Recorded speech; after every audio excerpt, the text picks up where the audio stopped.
Sur la côte de Grand Gobe, au nord du pays, ces pêcheurs se côtoient depuis une quarantaine d'années. Ensemble, ils ont vogué tantôt en haute mer, tantôt dans le lagon. Les sorties ne sont plus les mêmes. À l'époque, nous y aller, 20 ans d'ici là, nous pouvons faire 45 nous pouvons venir, nous pouvons mener un bateau 150 tonnes, 175 tonnes. Donc 32 jours de travail. Mais maintenant, là, vous allez, vous faites des mois ici, vous venez 75 tonnes, 70 tonnes pour ça, bien diminué. Les poissons, mollusques et autres crustacés se font-ils rares dans nos eaux? À ce jour, il n'y a aucune base de référence pour tirer une conclusion. L'Institut océanographique de Maurice a démarré un premier inventaire il y a environ 5 ans. Le prochain, d'ici 3 ans, permettra de mieux comprendre l'état de nos ressources. L'océan Indien est connu pour sa biodiversité. On appelle d'ailleurs une biodiversity hotspot. C'est-à-dire qu'il y a beaucoup d'espèces, mais seulement la biomasse est faible. C'est-à-dire par espèce, la quantité est moindre. Avec le changement climatique, un des organismes qui peut poser un problème, c'est le foraminiférons. C'est un petit organisme qui est un petit mollusque qui est une coquille et se peut dissoudre avec sa vague acide là. Il pose une incidence parce que tout organisme dans la mer ne pas existe tout seul. Chacun dépend de ses camarades pour vivre. Donc si un là-dedans allait, c'est un marion qui allait. 3 principaux facteurs affectent le milieu vivant qu'est l'océan selon les scientifiques.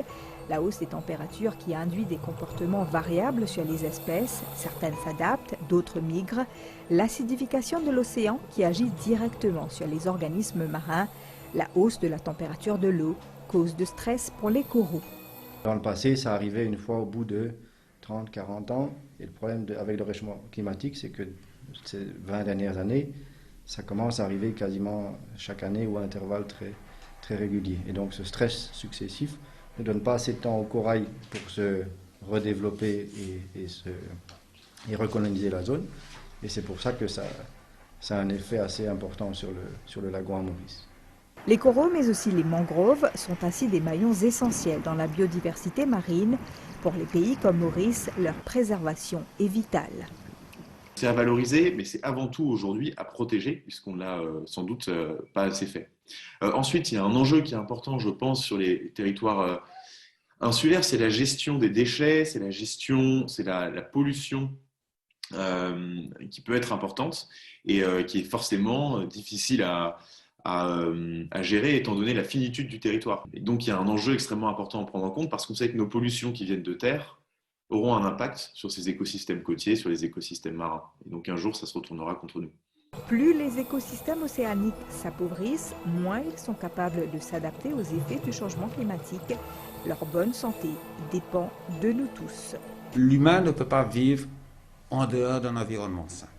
C'est impossible. Alors, nous étant un petit État insulaire, il y a un énorme travail commun qui doit être fait, avec beaucoup de monde concerné, et à tous les niveaux, que ce soit au niveau du pêcheur, de l'opérateur touristique, du Mauricien, le Mauricien qui va à la plage le dimanche, pourquoi ne pas jeter les déchets, quoi faire, ne pas ramasser le petit coquillage vide, etc., etc., etc. Quand on sait que l'océan participe à la régulation du climat, l'action, c'est maintenant.